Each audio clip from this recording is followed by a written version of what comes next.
the spark plug thread stripped as Maya Chen twisted it free from the engine block, her knuckles scraping against hot metal. Grease had worked its way under her fingernails hours ago, and sweat beaded on her forehead despite the autumn chill that crept through the open bay doors of Henderson's Auto Repair. The old Chevy pickup had been giving her trouble all morning, misfiring on cylinder 3, the engine knocking like an angry fist against a door. "Hey Chen, you gonna be under that hood all day?" Tommy Reeves called from across the garage, his voice carrying the lazy amusement of someone watching others work. Some of us got real jobs to get to. Maya didn't look up. She'd heard variations of the same comment for the past 18 months, ever since she'd started working at Henderson's. The men who lounged around the shop during their lunch breaks seemed to find endless entertainment in watching the girl in coveralls wrestle with engines twice her size. Their laughter echoed off the concrete walls, mixing with the distant hum of traffic on Route 29. She was threading the new spark plug into place when the rumble of heavy engines cut through the afternoon noise. Maya glanced toward the bay doors as 3 black SUVs rolled into the parking lot with the precision of a military convoy. The vehicles were spotless, their tinted windows reflecting the garage's fluorescent lights like dark mirrors. The laughter died instantly. A man stepped from the lead vehicle, tall, grey-haired, wearing dress blues that looked freshly pressed despite the Virginia humidity.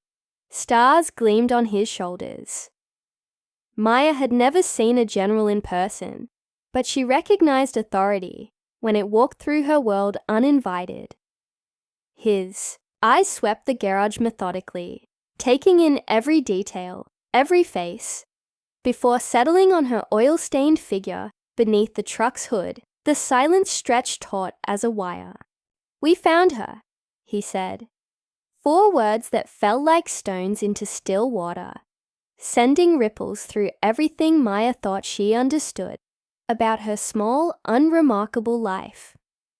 Before this moment, Maya Chen had existed in the comfortable anonymity of the overlooked. She woke each morning in the cramped apartment above Kim's grocery, where her aunt counted register receipts late into the night and worried aloud about rising rent and medical bills. Maya's day began with instant coffee and yesterday's bread, followed by the 10-minute walk to Henderson's, where she would disappear beneath hoods and transmissions until closing time. The work suited her.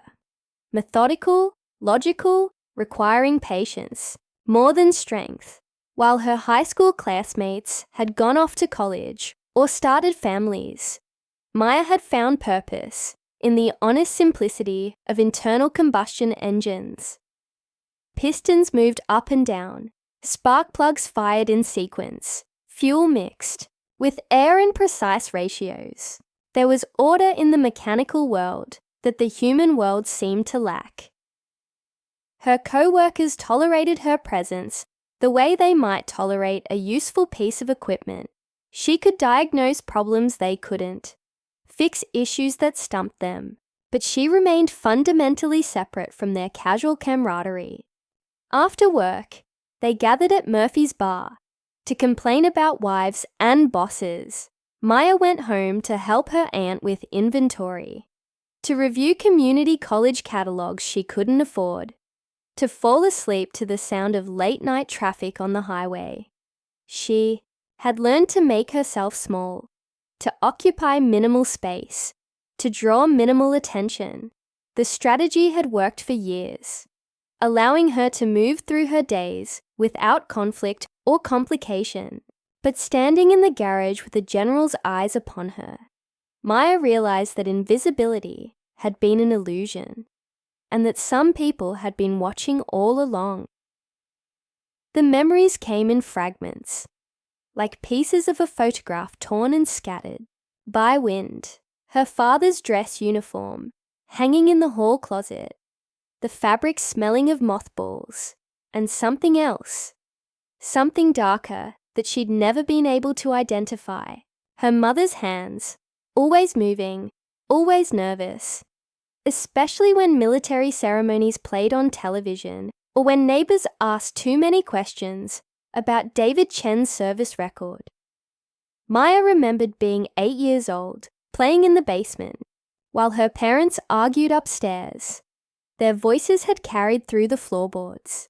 Sharp, urgent words she didn't understand then, but which had lodged themselves in her memory, like splinters, classified, compartmentalized.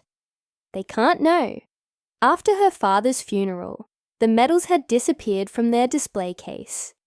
Her mother had packed them away with shaking hands, along with the folded flag and the letters of commendation that Maya had once been allowed to read. Some things are better forgotten, her mother had whispered, but her eyes had held the weight of secrets too heavy for forgetting. Maya still carried her father's dog tags in her pocket.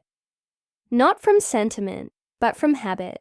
The medal had worn smooth over the years, the stamped letters growing faint.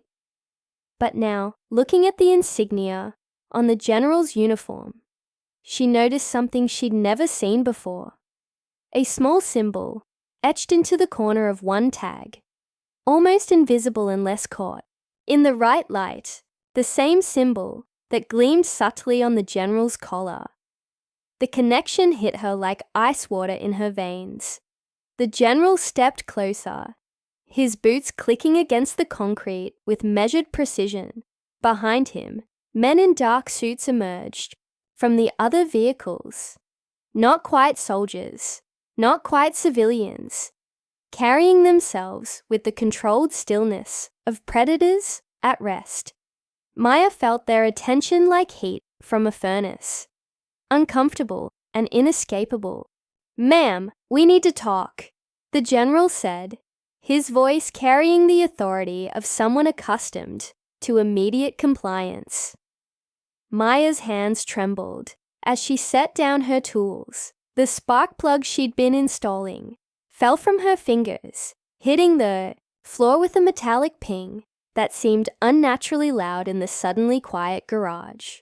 Tommy Reeves and the other mechanics had backed away, their casual morning transformed into something tense and uncertain. "I think there's been a mistake," Maya said, her voice steadier than she felt. The general's expression didn't change. "No, mistake, Miss Chen. We've been looking for you for a long time." By evening, word had spread through the small town like smoke through dry grass. Maya could feel the weight of stairs as she walked from the garage to her apartment, could sense conversations dying as she passed, resuming in whispers. After she'd moved on, the comfortable anonymity she'd cultivated for years had evaporated in the space of 4 words. At Kim's grocery, customers who had known her since childhood now looked at her with mixture of curiosity and unease. Mrs. Patterson, who had always complimented Maya on her mechanical skills, now studied her with suspicious eyes.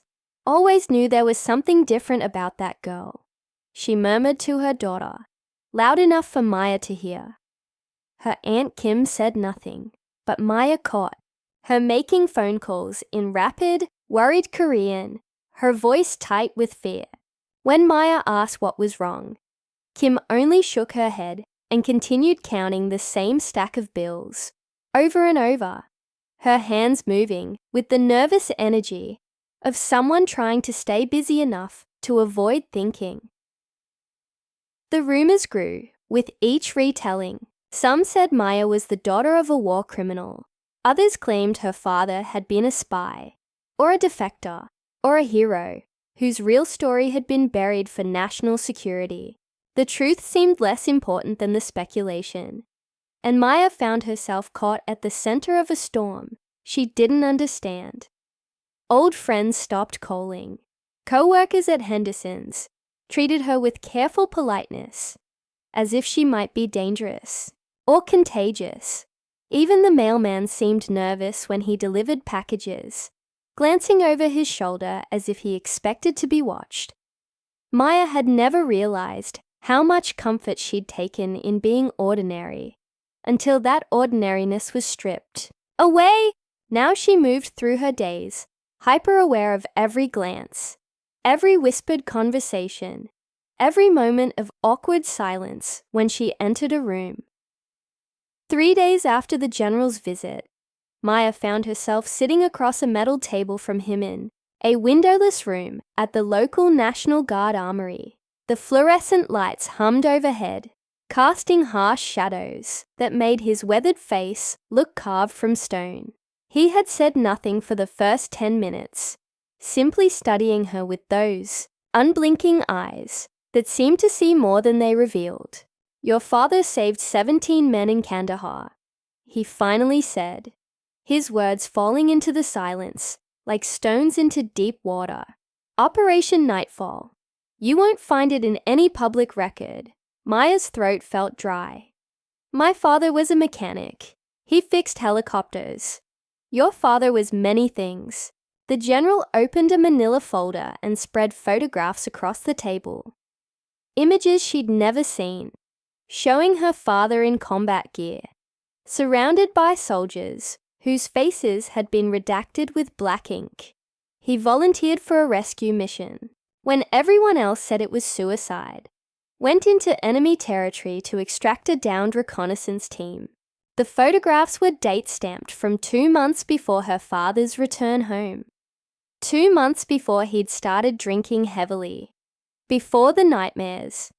Before the long silences that her mother had never been able to break through. He succeeded.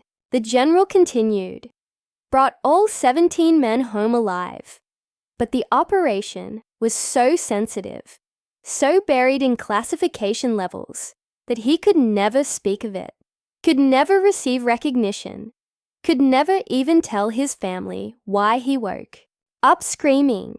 Maya stared at the images, trying to reconcile them with her memories of the quiet, troubled man who had taught her to change oil and check tire pressure in the driveway of their suburban home.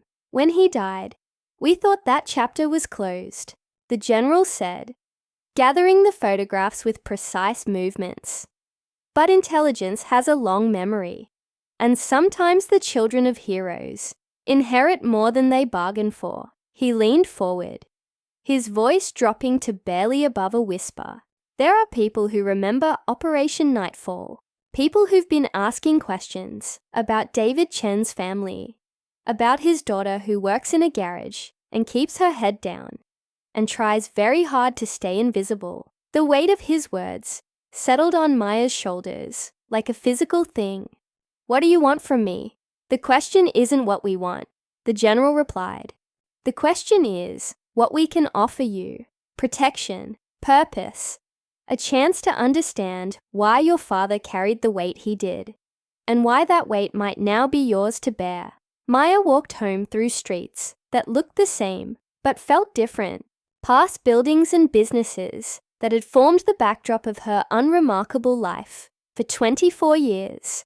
The spark plug sat in her pocket, still warm from the afternoon's work, a tangible reminder of the simple task she'd been performing when her world had shifted on its axis. At Henderson's Auto Repair, the Chevy pickup sat exactly where she'd left it, hood still raised, tools still scattered on the workbench. But as Maya stood in the empty garage, surrounded by the familiar smells of motor oil and metal shavings, she understood that nothing would ever be quite the same. The general's words echoed in her mind. We found her. Found for what purpose? Found to protect, or to recruit, or to eliminate. The comfortable invisibility she'd worn like armor had been stripped away, revealing something underneath that she'd never known existed. A legacy written in classified ink, a debt of honor that transcended generations. Maya picked up the spark, plug from where it had fallen hours earlier, rolling the small metal cylinder between her oil-stained fingers. Such a simple thing, designed for such a simple purpose, to create the spark that ignites the fuel that drives the engine forward. But even the smallest spark, in the right conditions, could start a fire that consumed everything in its path. The garage fell silent around her, but the silence felt different now. Not peaceful, but watchful, waiting, as if the ordinary world she'd known was holding its breath, preparing for whatever came next.